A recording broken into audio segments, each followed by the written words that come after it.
Hello friends, তো বন্ধুরা শুধুমাত্র ইউটিউব চ্যানেলে ভিডিও আপলোড করলেই হবে না, এটা কিন্তু প্রপার একটা এসইও দরকার। কারণ এসইও যদি আপনি না করেন তাহলে কিন্তু আপনার ভিডিও র্যাঙ্কে আসবে না, চ্যানেলটাও র্যাঙ্কে আসবে না, লোকজনও জানবে না।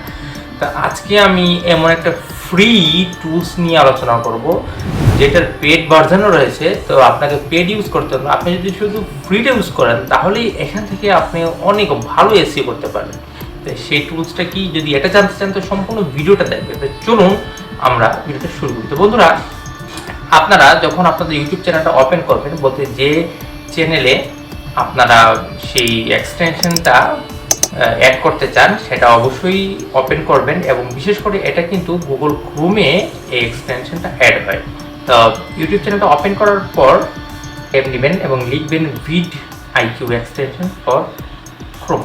এটা লেখার পর আপনারা ডিরেক্ট একটু স্ক্রল করার পর চলে যাবেন যে google.com VidIQ, এখানে যে মাউস পয়েন্টার আপনারা দেখতে পাচ্ছেন সেখানে ক্লিক করার পর এরকম একটা পেজ আসবে।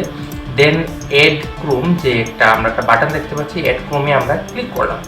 তো ক্লিক করার পর একটু ওয়েট করবেন, দেন এখানে ক্লিক করবেন এড এক্সটেনশন যে বাটন আছে সেখানে ক্লিক করার পর একটু সময় নেবে আর একটু জাস্ট অপেক্ষা করবেন। তো আজকে আমি ভিডিওতে দেখাবো যে VidIQটা কিভাবে আপনারা গুগল ক্রোমে অ্যাড করতে পারবেন। এটার ইউজটা কিন্তু এর পরের ভিডিওতে আমি দেখাবো। তো দেখুন, আমাদের গুগল ক্রোমে এটা অ্যাড হয়ে গেছে, ইনস্টলেশন ওয়াজ সাকসেসফুল, দেন আমাদের সাকসেস দেখাচ্ছে। তো এটা খুব সুন্দর করে আমাদের গুগল ক্রোমে অ্যাড হয়ে গেছে। তো এটা কীভাবে বুঝবো, যদি আমাদের চ্যানেলটাকে আমরা রিফ্রেশ করি, রিফ্রেশ করার পর আপনারা দেখতে পাবেন যে VidIQ কিন্তু একটা আইকন আমাদের সামনে চলে আসবে, এটা নীল কালারের আইকন। আমি এর আগে কিন্তু টিউববাডি কিভাবে অ্যাড করতে হয় এই নিয়েও কিন্তু আমি টিউটোরিয়াল করেছি, এর আগের ভিডিও আপনারা দেখে আসবেন।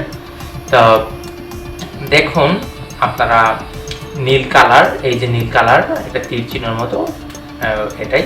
তো ভিডিওটা যদি ভালো লাগে ভিডিওতে লাইক দিবেন, কমেন্ট করবেন আর চ্যানেল সাবস্ক্রাইব করতে ভুলবেন না। Thank you.